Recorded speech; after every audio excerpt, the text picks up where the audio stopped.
Selamat datang kembali pemirsa. Selamat bergabung dengan channel Politik NKRI. Bersama saya Putut Aluda. Dalam beberapa menit ke depan saya akan membawakan berita terhangat terupdate di hari ini, yaitu politik dan artis. Silahkan tonton video ini sampai selesai agar tidak gagal paham. Salam waras, salam NKRI. Oke. Approval rating, Jokowi naik, Hasto, pengaruhi elektoral Ganjar Prabowo yang naik, Anies turun. Sekretaris Jenderal DPP PDIP Hasto Kristianto menilai kinerja Presiden Joko Widodo, Jokowi, yang meningkat akan memberikan dampak elektoral pada partai pendukungnya.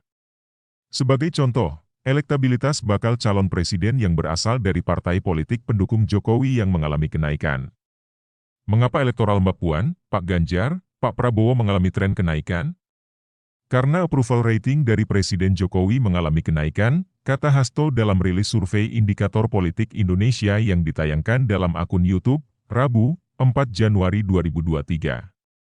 Diketahui, dalam survei Indikator Politik Indonesia terkini menunjukkan tingkat kepuasan publik terhadap kinerja Presiden Jokowi mengalami kenaikan dari survei sebelumnya November 2022, yakni dari 66,2% menjadi 71,3% pada Desember 2022. Hal itu bertolak belakang dengan capres yang dinilai menjadi antitesa Jokowi, yakni mantan Gubernur DKI Jakarta Anies Baswedan, yang diketahui akan diusung Nasdem pada Pilpres mendatang.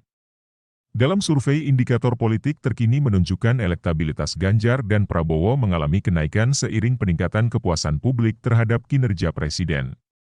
Ganjar elektabilitasnya naik dari 33,9% menjadi 35,8%.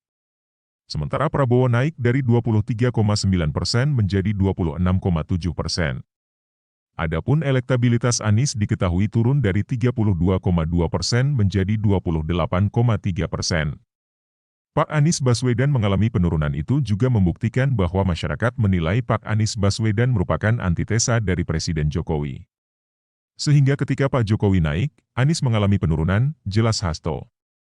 Hasto menuturkan, mereka yang tidak senapas dengan kepemimpinan Presiden Jokowi mengalami penurunan elektabilitas.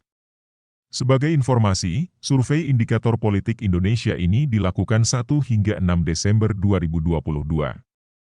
Jumlah sampel yang digunakan dalam survei sebanyak 1.220 orang. Responden terpilih diwawancarai secara tatap muka. Survei ini memiliki margin of error lebih kurang 2,9% pada tingkat kepercayaan 95%.